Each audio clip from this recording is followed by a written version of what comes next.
So gather round as I run it down and unravel my pedigree. My pimp lineage is evident. West Jackson to Farris Street, boy, that was my residence.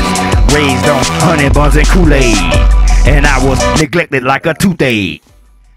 Quick story about why black men love to collect shoes. This is the reason. Now, you might not believe this, but this is true. Why black men collect shoes and hats. My grandmama told me, my grandma Susie said that, you know, back when she was alive, she told me that during slavery and, you know, sharecropping days, you know, all them days when they had us working the field, had our ancestors in the field and shit, to demoralize the men and to break the men, the strong men that they knew that they were going to have to eventually kill them or whatever because they was just too strong and ornery, because we had a lot of bull men amongst us during slavery that they had to try to tame and break. A lot of those men, they would have them working in the fields barefoot. So they picking cotton, getting all kind of birds, stepping on all kinds of shit, you know, and getting, you know, sores and canker sores and all kinds of callus and all kind of shit, right? All day long. Think about this now. Think about your ancestor. A man, teenage boy or whatever, had to work in the field barefoot. They let the women wear little booties and things on their feet.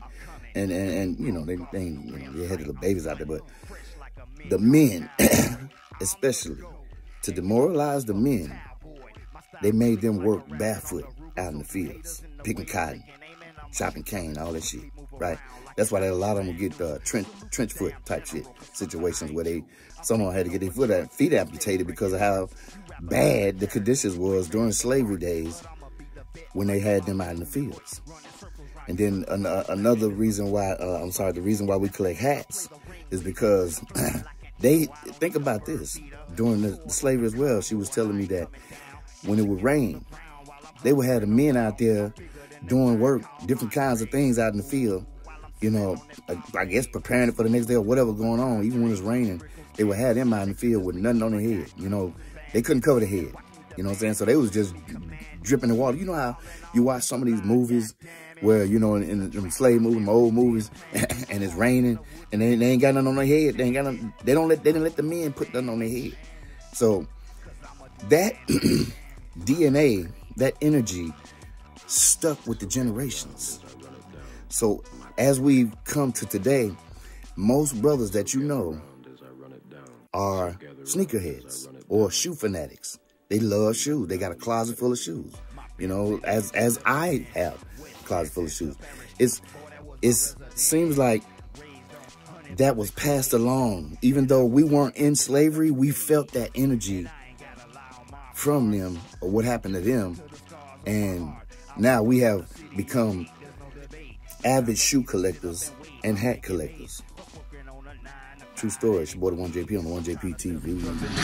Fuck working on a 9 to 5, that ain't for me. Fuck trying to sell these drugs in the street, that ain't the key. Too many snitch made ass niggas trying to compete with real niggas just like me, just trying to eat. So I skate past them pitfalls, trying to make a hit, y'all. So I left the streets and grabbed the mic and talk shit, y'all. And I ain't leaving till you pay what you weigh. Too much money, time invested, you gon' hear what I say. So I'm coming for the crown and I'm pissing on the throne. I'm in my zone. You better leave your boy alone. And I don't give a damn who claiming they best. I'm taking your spot, whoever claiming they next, bitch. With great vengeance and furious anger. Everybody be cool, this is a robbery! So gather round as I run it down